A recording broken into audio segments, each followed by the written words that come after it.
ప్రియమైన దేవుని పిల్లలారా, అతిశయించిన అశ్షూరు అనేది ఒక రాజ్యం అని. ప్రపంచాన్ని పరిపాలించిన మహాసామ్రాజ్యాలు 4. యేసు పుట్టక ముందు ప్రపంచాన్ని పరిపాలించిన మహాసామ్రాజ్యాలు 4 అని. అందులో మొదటిది బబులోను, రెండవది మాదియ పారసీక, మూడవది గ్రీకు, 4వది రోమా. ఇవి మనకు కంఠాపాఠంగా ఉండాలి, ఎందుకంటే బైబిల్లో ఉన్న చరిత్ర. అయితే ఈ 4 సామ్రాజ్యాల కంటే ముందు అనగా బబులోను సామ్రాజ్యం కంటే ముందు ప్రపంచంలో బలమైన సామ్రాజ్యం ఉందంటే అది అశ్షూరు సామ్రాజ్యం. ఈ అశ్షూరు సామ్రాజ్యానికి ఇశ్రాయేలీలు బానిసలుగా కొనుక్కోబడ్డారు. చాలా జాగ్రత్తగా ఉన్నారు. ఇశ్రాయేలీలు అంటే 10 గోత్రాల వారు. యూదులు అంటే యూదా గోత్రము, బెన్యామీను గోత్రాన్ని యూదా రాజ్యం అన్నారు. అప్పటికే విడిపోయి 2 రాజ్యాలుగా వారు విడిపోయారు. సొలొమోను కుమారుడు రెహబాము కాలంలో 2 రాజ్యాలుగా విడిపోయినాయి. అంతకుముందు సౌలు ఐక్యరాజ్యం, దావీదు ఐక్యరాజ్యం, సొలొమోను ఐక్యరాజ్యం. అనగా 12 గోత్రాలకు ఒక రాజుగా పరిపాలన చేశారు. సొలొమోను తర్వాత ఆయన కుమారుడైన రెహబాము కాలంలో 10 గోత్రాలు ఇశ్రాయేలు రాజ్యంగా, 2 గోత్రాలు యూదా రాజ్యంగా విభజించబడ్డాయి. అది దేవుని సంకల్పంలోని భాగమే. అలా విభజించబడిన తర్వాత ఇశ్రాయేలీలు షోమ్రోనును క్యాపిటల్గా అంటే రాజధానిగా చేసుకొని పరిపాలన చేసుకుంటున్నారు. యూదులేమో యెరూషలేమును కేంద్రంగా చేసుకొని పరిపాలన చేసుకుంటున్నారు. ఈ సమయంలో ఉజ్జియా, యోతాము, ఆహాజు రాజుల కాలంలో ఇశ్రాయేలీలు ముందుగా చెడిపోయారు. యూదుల కంటే ఇశ్రాయేలీలు ముందుగా దేవుని విడిచిపెట్టి ఇతర దేవతల వైపు వాళ్ళు వెళ్ళిపోయారు. అప్పుడు దేవుడు బాధపడిన, ఆవేదన చెందిన పరిస్థితులను మనం మొదటి భాగంలో ఆలోచించాం. వాళ్ళలా కావడానికి కారణం, కొన్ని కారణాలు ఆలోచించాం. ఏమంటే స్త్రీలు పాడైపోయారు. యెరూషలేము కుమార్తెలు ఓర చూపులు చూచుచు, మెడచాచి నడుచుచు, అంటే దేవుడు వర్ణించాడు. ఆ స్త్రీగా భావించి అలాంటి పరిస్థితుల్లో ఇశ్రాయేలీలు ఉన్నారన్నాడు. తర్వాత పురుషులు మద్యం సేవిస్తూ, ఉదయం మొదలుకొని రాత్రి వరకు మద్యం సేవిస్తూ దేవుని పనిని యోచించని వారిగా ఉన్నారు. ఇక ప్రవక్తలు వారు లంచం పుచ్చుకొని, న్యాయాధిపతులు లంచం పుచ్చుకొని దేవుని మాటలు కాకుండా సొంత మాటలు చెబుతూ వాళ్ళు పాడైపోయారు. ఇక దేవుడు వారిని ఆకలితో కొట్టాడు, అనగా ఆహారం లేకుండా చేసిన వాళ్ళు ఆయన వైపు తిరగలేదు. దేవుడు రోగాలు వాళ్ళకి ఇచ్చిన వాళ్ళలో మార్పు రాలేదు. తుదకి దేవుడు వాళ్ళను కొట్టిన,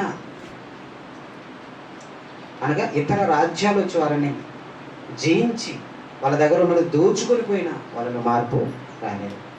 చివరికి దేవుడు ఇశ్రాయేలీలను బానిసలుగా విడిచిపెట్టేశాడు. ఇది ఫైనల్గా. అంటే దేవుడు తన దగ్గర, తన ఇంట్లో ఉన్నప్పుడు కొట్టాడు, బుద్ధి చెప్పే ప్రయత్నం చేశాడు, చివరికి వదిలేశాడు. అంటే ఇంట్లో నుండి వెళ్ళగొట్టాడు. ఇదండి, ఇదంతా మీకు షార్ట్ కట్లో మొదటి భాగం చెప్పాను. వదిలేయడానికి దేవుడు, బానిసలుగా ఇతర రాజ్యాలను పంపడానికి దేవుడే ప్రక్కనున్న రాజ్యం, బలమైన సామ్రాజ్యమైన అశ్షూరును దేవుడు ఏం చేశాడు? పురికొల్పాడు.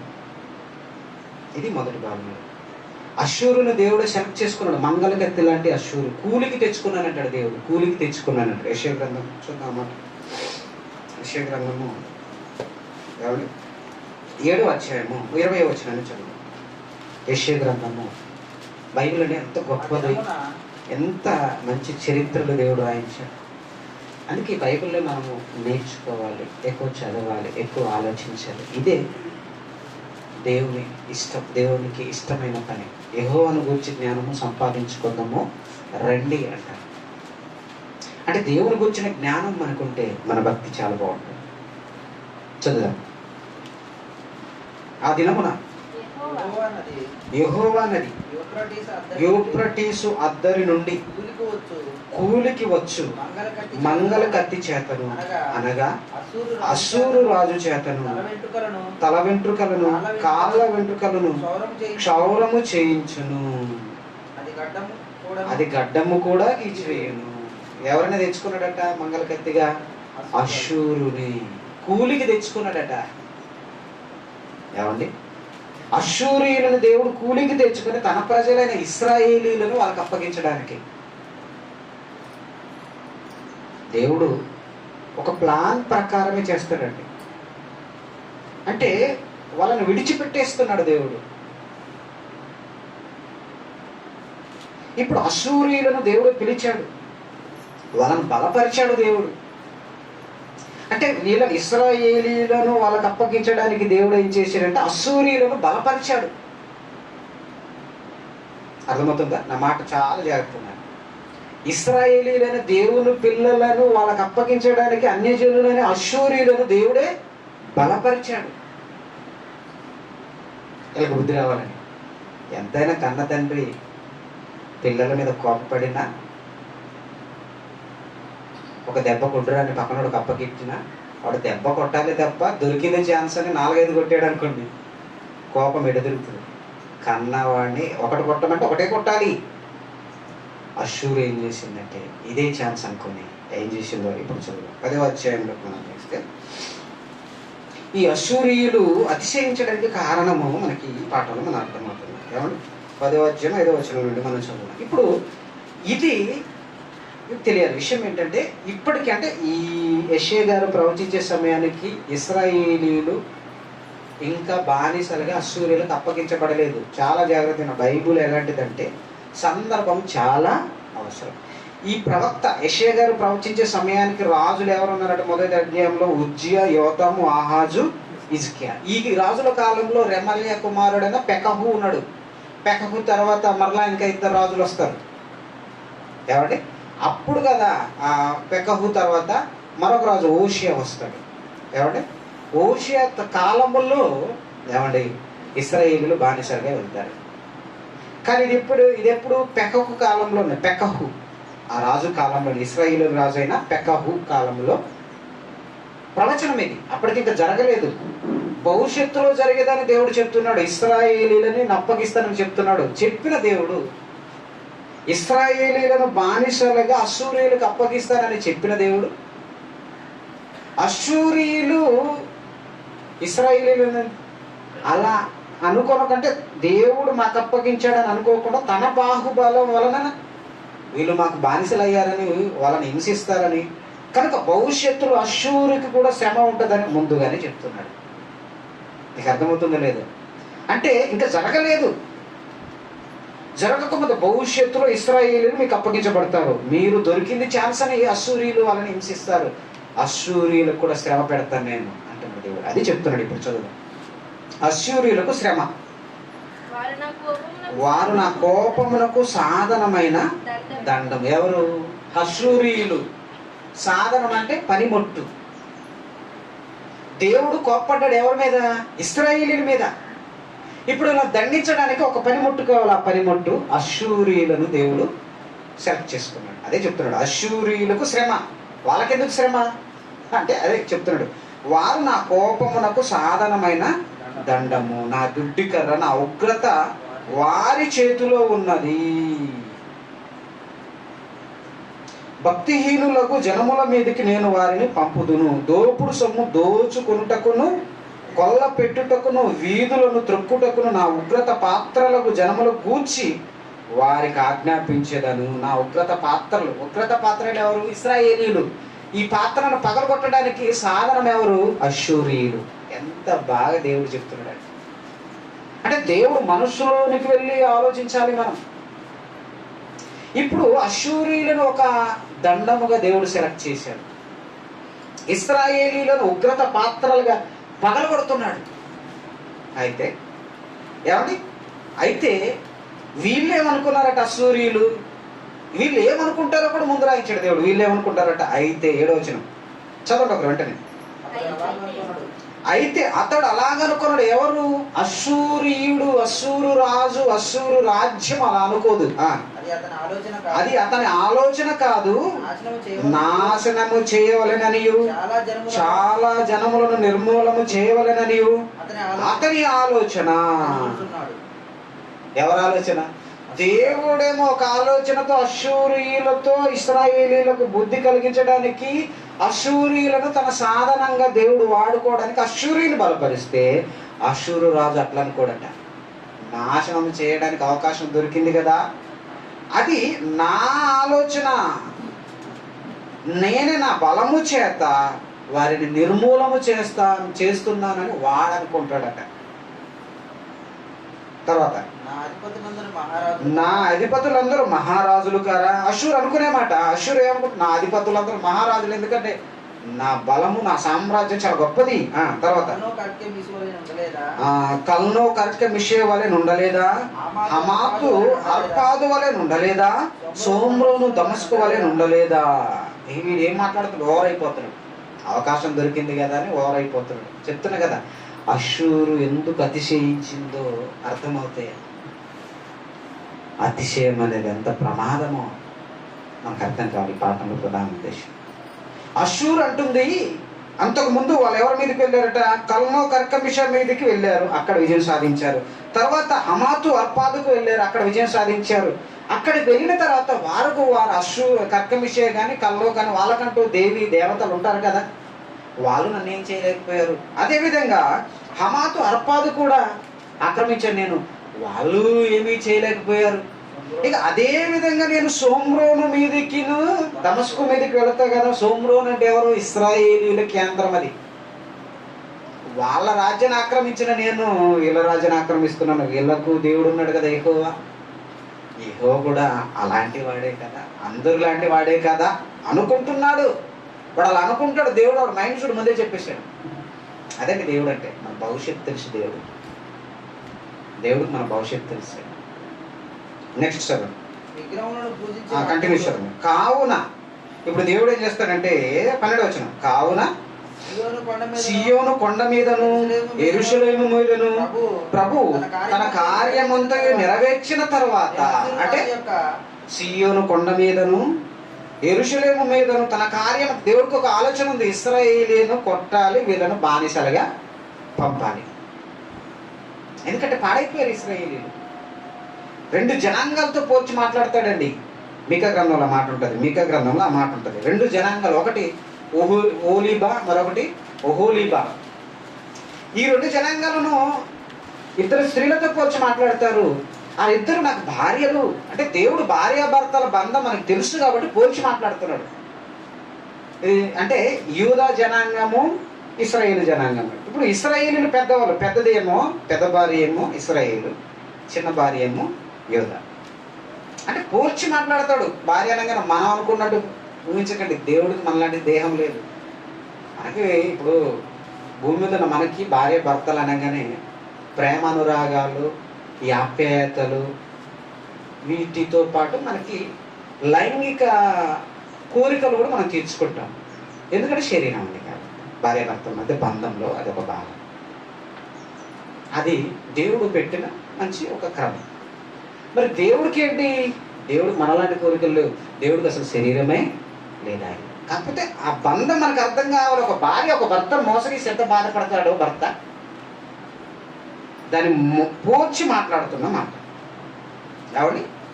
పోల్చి మాట్లాడతారు. ఇప్పుడు అక్కడ వెళ్ళి మనం చదివితే ఏమండి, ఒకసారి 13వ అధ్యాయం, హోషేయ గ్రంథము 13వ అధ్యాయము 15-16 వచనాలు చూడండి. నిజముగా ఎఫ్రాయిము తన సహోదరులలో బలాభివృద్ధి నొందును. అయితే తూర్పు గాలి వచ్చును. యెహోవా పుట్టించు గాలి అరణ్యములో నుండి లేచును. అది రాగా అతని నీటి బుగ్గలు ఎండిపోవును, అతని ఊటలు ఇంకిపోవును, అతని ధన నిధులను, అతనికి ప్రియమైన వస్తువులన్నిటినీ శత్రువులు కొల్లబెట్టును. 16వ వచనం. సోమ్రోను తన దేవుని మీద తిరుగుబాటు చేసెను గనుక అది శిక్ష నందును, జనులు కత్తిపాలగుదురు, వారి పిల్లలు రాళ్లకు వేసి కొట్టబడుదురు, గర్భిణీ స్త్రీల కడుపులు చీల్చబడును. ఎంత భయంకరమైన శాపానికి అప్పగించాడు దేవుడు. సోమ్రోను ఇశ్రాయేలీయులండి ఏమవుతారట? శిక్షను అందుతారు. జనులు కత్తి పాలగుదురు, వారి పిల్లలు రాళ్లకు వేసి కొట్టబడుదురు. రెండో మాట, గర్భిణీ స్త్రీలు కడుపులు చీల్చబడును. జరిగిందండి చరిత్రలో. అంటే గర్భిణితో ఉన్న స్త్రీని పొట్టను కత్తి పెట్టి చీల్చేస్తే బిడ్డ కింద పడిపోతుంది. ఎలా ఉంటుంది? ఇంత దారుణమైన శిక్షకు దేవుడు వారిని అప్పగించాడు. ఎందుకంటే బానిసలకు అప్పగిస్తే చేసేది అదే కదండి. బానిసలకు అప్పగిస్తే జరిగేది అదే. రాజుల కాలం అది. అంటే దేవుడు విడిచిపెడితే వాళ్ళకు జరిగే శాపాలు దేవుడు ముందుగానే చెప్పాడు. ఇశ్రాయేలీయుల గురించి, సోమ్రోను పట్టణం గురించి దేవుడు అప్పగించాడు కదని వాళ్ళంతా దారుణానికి ప్రయత్నం చేశారు. మరలా యెషయా గ్రంథం 10వ అధ్యాయంలో మనం చూస్తే, యెషయా గ్రంథం 10వ అధ్యాయంలో చూస్తే ఇందాకడ మాట యెహెజ్కేలు గ్రంథం 23వ అధ్యాయము చూద్దాం సందర్భంగా. యెహెజ్కేలు గ్రంథం 23వ అధ్యాయము 4వ వచనం. Thank you. 23వ అధ్యాయము 4వ వచనం. వారిలో పెద్దదాని పేరు ఒహోలా, ఆమె సహోదరి పేరు ఒహోలీబా. వీరు నాకు పెళ్లి చేయబడిన వారై కుమారులను కుమార్తెలను కనిరి. ఎవరు ఇది? ఎవరి గురించి? మాకు జనాంగం గురించి మాట్లాడుతున్నాడు. వీరు నాకు పెళ్లి చేయబడ్డారు. పెద్దదాని పేరు ఒహోలే, రెండో దాని పేరు ఒహోలీబా. ఇప్పుడు దేవుడికి ఇద్దరు భార్యలని అనకండి. అంటే భార్యాభర్తల బంధం మనకు అర్థం కావడానికి ఒక భర్త భార్యను ఎలా సంరక్షిస్తాడో అలాగే నేను సంరక్షించాను. వాళ్ళ దేవుడిగా, వాళ్ళ తండ్రిగా, సంరక్షకుడిగా. వాళ్ళు ఎలా తయారయ్యారంటే నన్ను విడిచిపెట్టి పెళ్లి చేసిన తర్వాత వాళ్ళు వ్యభిచారం చేశారట. 5వ వచనం, 4వ వచనం కంటిన్యూ చదవండి. సహోదరి పేరు ఒహోలీబా. వీరు నాకు పెళ్లి చేయబడిన వారై కుమారులను కుమార్తెలను కనిరి.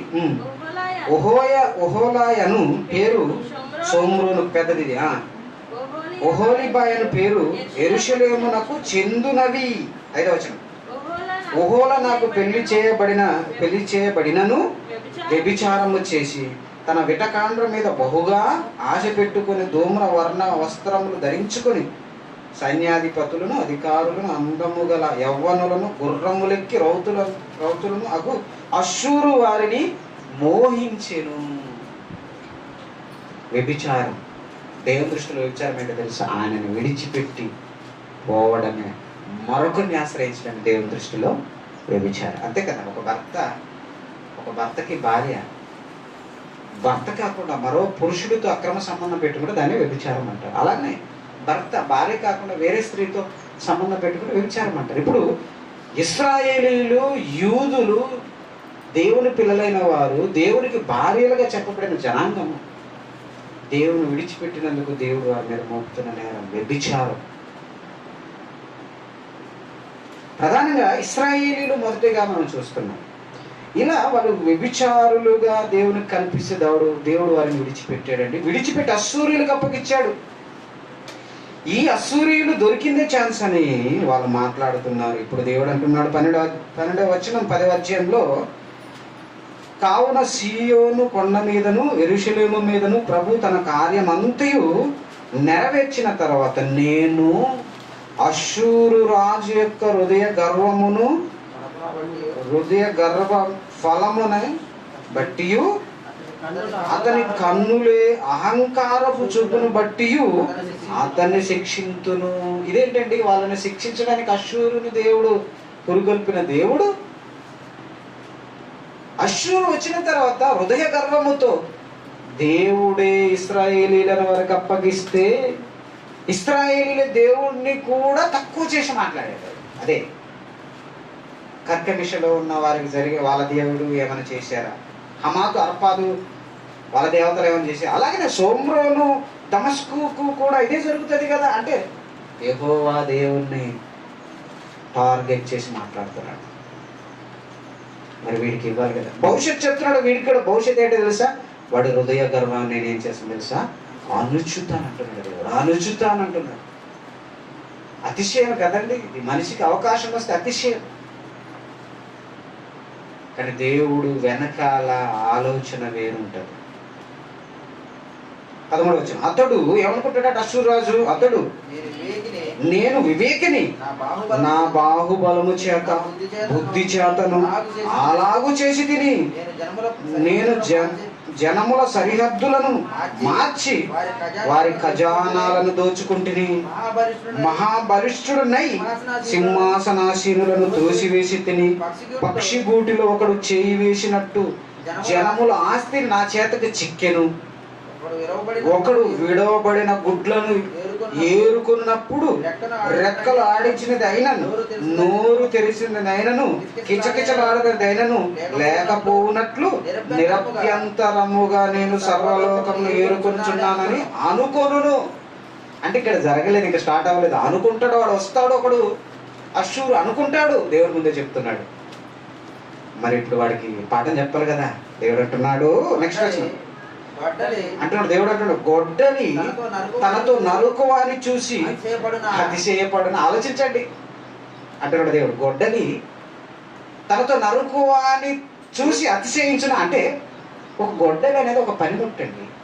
ఈ పనిముట్టు తీసుకుని వెళ్ళి ఏదో చెట్టునో ఏదో దుంగనో నరుకుతున్నాడు. నరుకుతున్నప్పుడు దాని పని ఏంటి? దాన్ని నరికినప్పుడు అది తెగాలి, అంతే తప్ప నరుకుతున్న వాణిని చూసి అతిశయిస్తుందా? అతిశయించడం అంటే ఏంటి అర్థము?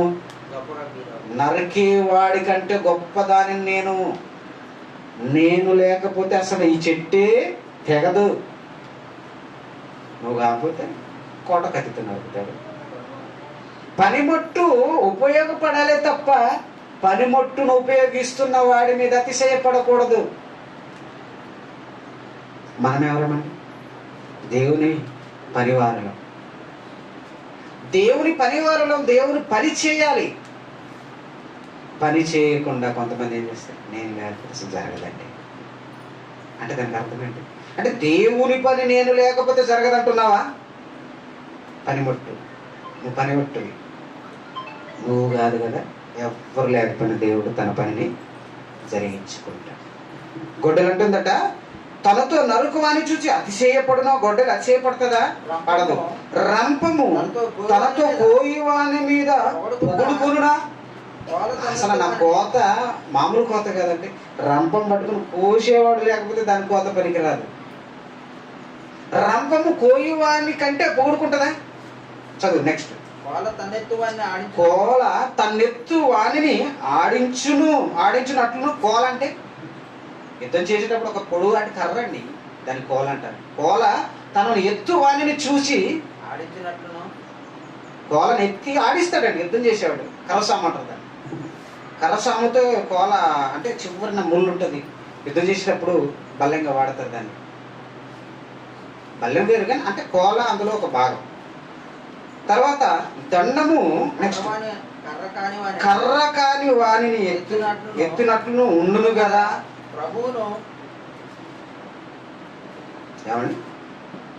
ప్రభువును సైన్యములకు అధిపతి యెహోవా బలిసిన అశ్షూరు మీదికి క్షయరోగము పంపును. వారి క్రింద అగ్ని జ్వాలలు గల కొరవి కట్టి రాజును. చాలు అంటే వీడు అతిశయిస్తాడు. ఎందుకంటే రాజ్యాన్ని ఇస్తున్నాడు కదా. ఇశ్రాయేల్ రాజ్యమే కాదు, పక్కన అర్పాదు, కర్కెమిషే, తర్వాత హమాతు, అర్పాదు చుట్టూ రాజ్యాలు కూడా ఇస్తున్నాడు. దేవుడు యుద్ధాన్ని విజయాన్ని ఇస్తున్నాడు వానికి. ఎలగొట్టి పిలిచాడు కదా అనేసరికి వీడికి నన్ను దేవుడు పిలిచాడు కదా అనుకున్నాడు. మరి వీడికి అతిశయం కదా, ఇది అతిశయం కదా. దేవుడు ఎలాంటి వాడంటండి? బైబిల్ ఒక సందర్భం చూపిస్తుంది. దేవుడు ఎలాంటి వాడంటే అతిశయిస్తాడనుకుంటే దేవుడు వెంటనే దాని విషయంలో జాగ్రత్త పడతాడు. ఎందుకంటే ఇర్మియా గ్రంథము చూద్దాం మాట మనకు తెలిసి 9వ అధ్యాయము 23-24 వచ్చిన చదువు. దేవుడికి తనకంటే ఎక్కువ అతిశయించేవాడంటే దేవుడికి నచ్చదండి. ఎందుకంటే దేవుడు లేకుండా నీకు ఏం లేదు, ఇది మర్చిపోద్దు. నీ తండ్రి లేకుండా కుమారులు ఏమీ చేయలేరు, ఇది మర్చిపోవద్దు. దేవుడు లేకుండా ఏమీ లేదు. 9వ అధ్యాయం 23వ వచనం చదవండి. యెహోవా సెలవిచ్చిన మాట ఏదనగా నాకు కనపడకుండా 9వ అధ్యాయం 23వ వచనం. యెహోవా ఇలాగ సెలవిచ్చుచున్నాడు, జ్ఞాని తన జ్ఞానమును బట్టి శూరుడు తన శౌర్యమును బట్టి. ఇదేంటండి? జ్ఞాని తన జ్ఞానమును బట్టి అతిశయించొద్దా? అని జ్ఞాని కదా. నువ్వు జ్ఞాని అయితే నేను జ్ఞాని అని ఎలా అన్నారు? నేను జ్ఞాని అని ఎవరు అన్నారు? ప్రజలు అన్నారా? అయితే నీకు జ్ఞానం ఎక్కడుంది? తలలో ఉంది కదా, అంతే కదా. నీ తలకాయ చాలా విలువైందని, చాలా జ్ఞానంగా. నీకు తలలో మెదడు పెట్టింది ఎవరు? దానికి ఆలోచనలు పెట్టింది ఎవరు? అసలు నీకు తలనిచ్చింది ఎవరు? ఆయన కదా జ్ఞాని. అందుకు అని చెప్తున్నాడు దేవుడికి. ఎందుకంటే చేసినారు కదా. జ్ఞాని తన జ్ఞానమును బట్టిని, సూర్యుడు తన శౌర్యమును బట్టిని అతిశయించొద్దు నా ముందు. ఐశ్వర్యవంతుడు తన ఐశ్వర్యమును బట్టి అతిశయింపకూడదు. అతిశయించువాడు మరి దేనిని బట్టి అతిశయించాలి మహాప్రభు అని అడిగితే దేవుడు అంటున్నాడు, భూమి మీద కృప చూపుచు నీతి న్యాయములు జరిగించుచున్నా యెహోవాను నేనే అని గ్రహించి నన్ను పరిశీలనగా తెలుసుకొనుటను బట్టి అప్పుడు అతిశయించాలి. అప్పుడు గొప్పగా చెప్పుకోవాలి. ఎస్, నేను అతిశయిస్తున్నాను. ఎవరిని బట్టి తెలుసా? నా దేవుణ్ణి బట్టి. అది అతిశయం. అది అతిశయ. పౌలు గారు అదే అన్నాడు, జ్ఞాని ఏమయ్యను, శాస్త్రి ఏమయ్యను, ఈ లోకపు తర్కవాది ఏమైనా జబ్బచరి సవాలు చేశాడు మా తండ్రి గారు. అది అతిశయం అంటే దేవుడి కంటే గొప్పగా జ్ఞానం అనుకుంటున్నావా? ఎక్కడున్నాడు రా జ్ఞాని? బైబిల్ ముందు ఎంత జ్ఞాని అయినా దిగదుడిపే. ఎందుకంటే బైబిల్ అంటే దేవుడు కదా, దేవుని మాట కదా. పౌలు అన్నమాట, జ్ఞాని ఏమయ్యను, శాస్త్రి ఏమయ్యను, ఈ లోకపు తర్కవాది ఏమయ్యను. అది మామూలు విషయం కాదు కదండి, అతిశయం. అది దేవుని బట్టి. దేవుడు భూమి మీద కృప చూపుచు, ఆ మాట మళ్ళీ చదువు, కృప చూపుచు, భూమి మీద కృప చూపుచు నీతి న్యాయములు జరిగించుచున్న యెహోవాను నేనే అని గ్రహించి తెలుసుకొని అతిశయించాను. కాబట్టి దేవుడు భూమి మీద కృప చూపితేనే మనం ఈరోజు చక్కగా బ్రతుకుతున్నాం. 3 వాతావరణాలు చక్కగా వస్తున్నాయి, చలికాలం, వానాకాలం, ఎండాకాలం. ఏమంటే దేవుడు ఎలాంటి వాడంటే ప్రతిదినము ఉదయం వస్తుందా? ఉదయం ప్రతిదినం వస్తుందా? ఉదయం ప్రతిదినం వస్తుంది. ఏ రోజైనా ఉదయం రాకుండా ఉందా? అది అంటే ఎప్పుడు వస్తుందా? ఎప్పుడు ప్రతిదినం ఉదయం వస్తుంది. అలాగనే దేవుడు తన గురించి మాట్లాడితే, ఈ మాట నేను చదివానండి, హోషేయ గ్రంథంలో ఉంటుంది. తొలకరి వర్షము కడవరి వర్షం లాంటి వాడు దేవుడు. తొలకరి వర్షము కడవరి వర్షం. మధ్య వర్షాలనే దేవుడు ఎందుకు పోల్చలేదు? తొలకరి వర్షముతో తనను పోల్చుకున్నాడు, కడవరి వర్షముతో దేవుడు తనని పోల్చుకున్నాడు. ఎందుకంటే తొలకరి వర్షానికి విలువ ఎక్కువ ఉంటుంది. ఎందుకంటే ఎండాకాలం ఎండిపోతుంటాయి కదండి. అమ్మయ్య, ఋతుపవనాలు వస్తున్నాయిగా, మనకి మేఘాలు వస్తున్నాయి, తొలకరి వర్షం పడగని ఎట్లుంటుంది? ఆహా, ఏరువాక సాగింది. ఇక చూడండి, రైతులు నాగలు పట్టుకొని చల్లబడింది. దానిని ఏమంటారంటే తొలకరి వర్షం. అది నీకు ఎంత ఆనందాన్ని ఇస్తుంది. తర్వాత ఇక వర్షాలు స్టార్ట్ అయిపోయినాయి, మధ్యలో ఎండలు వచ్చినాయి, పంట అంతా చేతికి వచ్చే సమయానికి కడవరి వర్షం పడాలి. పడలేదనుకో, పంట అంతా పెట్టినాం, చేతికి దగ్గరకు వచ్చే సమయానికి నీరు లేదు. ఏమైపోయింది? ఎండిపోయింది, మాడిపోయింది. కాబట్టి అప్పుడు కడవరి వర్షం కావాలి. అమ్మ, చివరి వర్షం పడేసరికి అమ్మ, ఈ వర్షంతోనండి నా పంట పైరు నా చేతికి వస్తుందండి. ఎట్లుంటుంది రైతుకి? ఎంత ఆనందం. అది తనతో పోల్చుకున్నాడు దేవుడు. అలాంటి వాడిని నేను, ఇలాంటి నన్ను మీరు తెలుసుకొనుటను బట్టి అతిశయించాలి తప్ప, నన్ను దాటి మీకు మీరు అతిశయిస్తే అది దేవునికి ఇష్టమైనది కాదు. అతిశయం అనేది దేవుని బట్టి అతిశయించాలి, అది దేవుని ఉద్దేశం. ఇప్పుడు అష్షూరు ఏం చేస్తుంది? తనకు తాను అతిశయించుకుంటుంది, తనకు తాను గొప్ప చేసుకుంటుంది. ఇశ్రాయేలీయులు ఏమండి 30,000 మంది బయలుదేరారండి మిద్యానీయులతో యుద్ధానికి. ఇశ్రాయేలీయులు గిద్యోను కాలంలో 30,000 మంది బయలుదేరారు. 30,000 మంది, సుమారు 30,000 మంది బయలుదేరారండి యుద్ధం చేయడానికి గిద్యోనుతో. ఏమంటే చాటును దాక్కున్న యుద్ధాన్ని క్షమించండి, గిద్యోనుని దేవదూత వచ్చి బలపరిచింది. మహాపరాక్రమం గల బలాఢ్యుడు అంది. ఎక్కడ ఉన్నాడు ఆయన? చెట్టు త్వరలో దాక్కొని గోధుమలు దులగొట్టుకుంటున్నాడు. వచ్చి దేవదూత వచ్చి మహాపరాక్రమం గల బలాఢ్యుడా అన్నది. నాకు తెలిసి గిద్యోను వెంటనే చూసి అక్కడ నేను కాదే కాదే, ఎందుకంటే మిద్యానీయులకు భయపడి దాక్కునున్న గిద్యోనును దేవదూత వచ్చి బలపరిస్తే న్యాయాధిపతులు గమనం ఉంటుంది. ఇది 7వ అధ్యాయం 6వ అధ్యాయంలో ఉంటుంది. బలపరిస్తే నువ్వు ఇశ్రాయేలు తరపున యుద్ధం చేయాలి మిద్యానీయులతో అంటాడు. అప్పుడు కబురు పెట్టు, ఎఫ్రామీ కొండ మీద కూడా గిలాదు కొండల నుండి కబురు పెట్టు, మనం యుద్ధం చేద్దాం మిద్యానీయులతో, ఎందుకు బానిస బతుకు అని యుద్ధానికి సన్నద్ధమవుతాడు గిద్యోను. చాలా జాగ్రత్తగా చరిత్రలు ఇవి మీకు టూకీగా చెప్తున్నాను. అప్పుడు 30,000 మంది వస్తారు యుద్ధం చేయడానికి. అప్పుడు దేవుడు ఒక మాట అంటాడండి. 7వ అధ్యాయం న్యాయాధిపతుల గ్రంథం 2వ వచనం.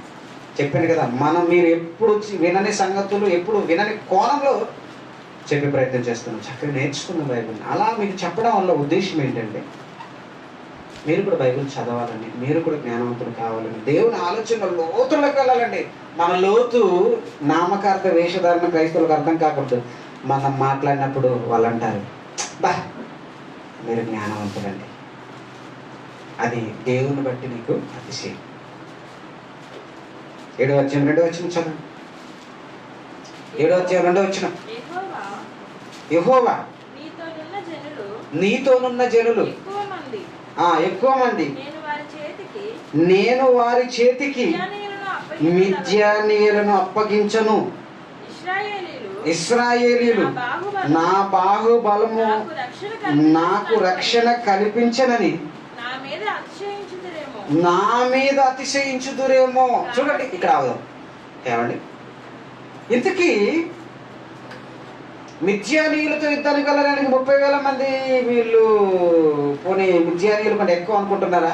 వాళ్ళ గురించి రాయబడిన ఏంటంటే తెలుసా? వాళ్ళు ఆ సముద్ర పక్కన వస్తే చూపుకి ఎలా ఉన్నారట మిద్యానీయులు ఎంతమంది అట? మిడతల వలె ఉన్నారట. అబద్ధం వాడబడింది అక్కడ కింద. వాళ్ళు ఎంతమంది ఉన్నారట మిద్యానీయులు? మిడతలు ఏమంటాయి? 1 2 ఉంటాయి ఏంటి అంటారు ఇక్కడ? గుంపులు. మిద్యానీయుల సంఖ్య చూస్తే మిడతలు, సముద్రపు అద్దరణ మిడతల వలె ఉన్నారు వాళ్ళు. అంతమందితో 30,000 మంది యుద్ధం చేసి గెలవలేరు సాధారణంగా. కానీ దేవుడు అంటున్నాడు, ఈ 30,000 మంది కూడా ఒకవేళ నేను వీళ్ళు గెలిచిన తర్వాత వీళ్ళు ఒకవేళ అనుకుంటారు, ఎందుకంటే మనం 30,000 మంది ఉన్నాం కదండి, అంతమందితో మనం యుద్ధం చేసాం కదండి, మన బాహుబలం చేతనే అనుకుంటారని దేవుడు, అతిశయిస్తారని దేవుడు ముందుగానే గిద్యోను నాకు వీళ్ళు ఎక్కువ అంటాడు. అప్పుడు ఒక మాట చెప్పంటాడు, వచ్చిన ఈ 30,000 మందితో ఒక మాట చెప్పు, మీలో యుద్ధం చేయడానికి భయపడిన వాడు, వణుకుతున్నవాడు వెళ్ళిపోండి అంటాడు. ఇదే ఛాన్స్ అనుకొని 22,000 మంది వెళ్ళిపోతారండి. అంటే ఇంతమంది పిరికోళ్ళు వచ్చారన్నమాట యుద్ధానికి కూడా. చూడండి, లక్షల మందిలో చాలా మంది పిరికోళ్ళు ఉంటారండి. ఎంతమంది వెళ్ళిపోయారట? 22,000 మంది వెనక్కి వెళ్ళిపోయారట. అంటే వీళ్ళందరూ ఎవరు? పిరికి వాళ్ళు. అప్పుడు దేవుడు అంటాడు, 22,000 మంది కూడా నాకు ఎక్కువనే.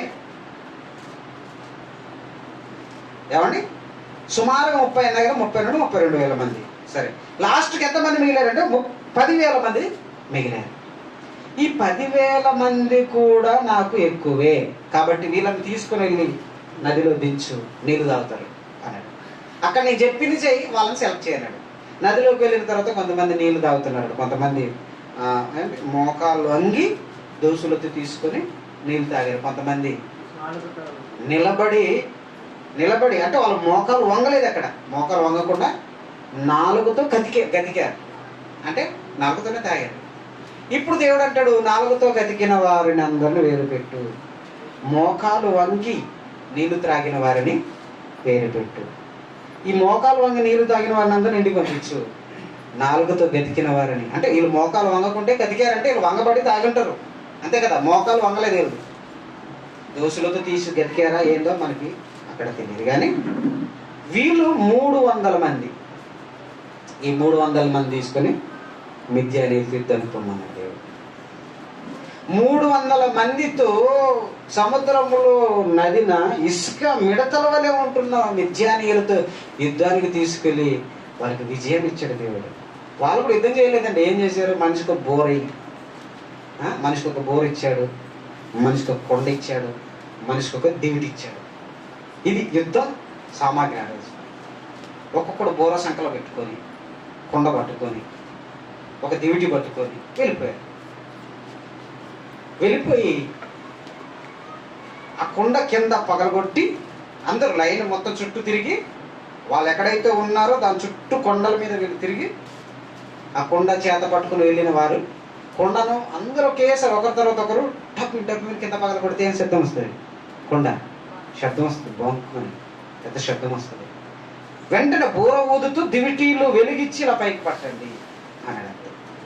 చుట్టూ ఇదంతా చుట్టూ వాళ్ళు 300 మందితో చుట్టూ ఆ గుట్ట చుట్టూ మధ్యలో వాళ్ళు ఉన్నారుగా ఆక్రమించారు. అలా చేయడం బట్టి శత్రువులు మన చుట్టూ వచ్చారని వాళ్ళకు వాళ్ళే ఒకరినొకరు చంపుకొని, ఎందుకంటే చీకటి కదా, రాత్రిలో శత్రువులు వచ్చేసారు, ఎదుటివాడే శత్రువు అనుకుని ఒకరినొకరు పోడ్చుకొని మిద్యానీయులు చచ్చిపోయారు. ఇప్పుడు విజయం ఎవరిది? దేవుడిది. వీళ్ళు ఏదో యుద్ధం చేసి మళ్ళీ వీళ్ళు యుద్ధం చేసి గెలిచారనుకో, నా మీద అతిశయిస్తారు వీళ్ళు. అంటే దేవుడు తన అతిశయాన్ని, తన గొప్పతనాన్ని ఒకరికి ఇచ్చేవాడు కాదు ఆయన. అలానే ఇశ్రాయేలీలందరినీ అలానే గెలిపించాడు. ఎక్కడ ఇశ్రాయేలీలకు యుద్ధం జరిగిన యెహోషువ నాయకత్వంలో కానీ, మోషే గారి నాయకత్వంలో కానీ దేవుడు ఆ పక్షాన యుద్ధము చేశాడు. అంటే అతిశయం అనేది ఎందుకు యెహోవా యందు అతిశయించాలంటే, ఆయన సెలవు లేకుండా నీకేమీ సాధ్యము కాదు. ఇది ఆ రోజు అశ్షూరు తెలుసుకోలేకపోయింది, ఎందుకంటే అన్ని జనాలు కదా, తెలుసుకోలేకపోయింది. అందుకని వాళ్ళకి మరి అశ్షూరుకి నేను బుద్ధి చెప్పాలని దేవుడు ఆ రోజు అశ్షూరుకి శ్రమ అన్నాడు. సమయం అయిపోయింది. ఓకేనా? ప్రార్థించుకున్నాం. మరి ఎందుకని ప్రార్థించుకుందాం. 3వ భాగంలో మనం ఆలోచిద్దాం. చాలా విషయాలు ఉన్నాయి, చాలా పెద్ద పాట. మరి ముందుగా అన్నగారు 1 అవర్ మాట్లాడారు కాబట్టి అంతకంటే ఎక్కువ ఇబ్బంది పట్టింది. పోయిన వారం నేను చెప్పాను, యెషయా గ్రంథం 1 నుండి 10 అధ్యాయాలు చదువుకొని రమ్మని. ఎంతమంది చదివారు? దేవుని సన్నిధిలో ఉన్నారు, అబద్ధం ఆడకుండా చేతులు ఎత్తాను. చదివిన వాళ్ళు ఎవరు చదవలేదు అంటే నా మాటకు విలువ లేదు. అంటే నా మాటకు విలువ లేదంటే నేను దేవుని సన్నిధిలో నిలబడి దైవజనుడిగా చెప్తున్నానంటే ఎవరి మాటకు విలువ లేదు? దేవుని మాటకు విలువ లేదు. మరి అదని చెప్పాలి, మర్చిపోకండి వచ్చేవారానికి చదువు. ఎందుకంటే నేను చెబుతున్నాను మీకు అర్థం కావాలంటే జస్ట్ చదువుకున్నారండి అన్న. నేను హోంవర్క్ ఏమీ ఇవ్వలేదు. రీడ్, హోంవర్క్ కాదు, రీడ్. హోంవర్క్ కాదు, హోంవర్క్గా మీకు రీడే. హోంవర్క్గా ఓటీ కానీ, హోంవర్క్గా ప్రాక్టీస్ కానీ, హోంవర్క్గా మీకు బై హార్ట్ చేయమని కానీ ఏం చెప్పలేదు. వితౌట్ బై హార్ట్ అంటే బట్టి పట్టండి అని చెప్పలేదు. దయచేసి చదువుకోండి, మీకు బాగా అర్థమైతే ఏం లేదు, మీకు బాగా అర్థమవుతుంది. ఇంకెందుకంటే ఇంకా అష్యూరియన్స్ దేవుడు ఎలా అన్నది నహూము గ్రంథంలో ఉంది, మీకా గ్రంథంలో ఉంది. ఈ గ్రంథాలను రిలేటెడ్ వాటిని అన్నింటినీ మీకు యాడ్ చేస్తూ నేను చెప్పాలి. చెప్పేయచ్చు ఈజీగా, వాళ్ళ అశ్షూరులు అతిశయపడ్డారని చెప్పేయచ్చు. కానీ ఎక్కువ రెఫరెన్స్లతో మీకు ఇంకొంచెం ఎక్కువ తీసుకోవడం వలన అది మీ మైండ్లో గుర్తుండిపోయింది. మీరు ఖచ్చితంగా అశ్షూర్ అనగానే మీ జీవితంలో మెదడులో ఉండిపోవాలి. అది ఈరోజు మేము నిలబడి చెప్తున్నామంటే ఒకప్పుడు మేము విన్నాం కాబట్టి కొన్ని మాకు ఇంకా గుర్తున్నాయి కాబట్టి ఆ సందర్భాలను తీసి ఈ వాక్యాన్ని చెప్పడానికి మేము ఇష్టపడతాం. ఓకేనా? ప్రార్థన చేస్తాం. ప్రేమ కలిగిన తండ్రి, దగిన ప్రభు తండ్రి,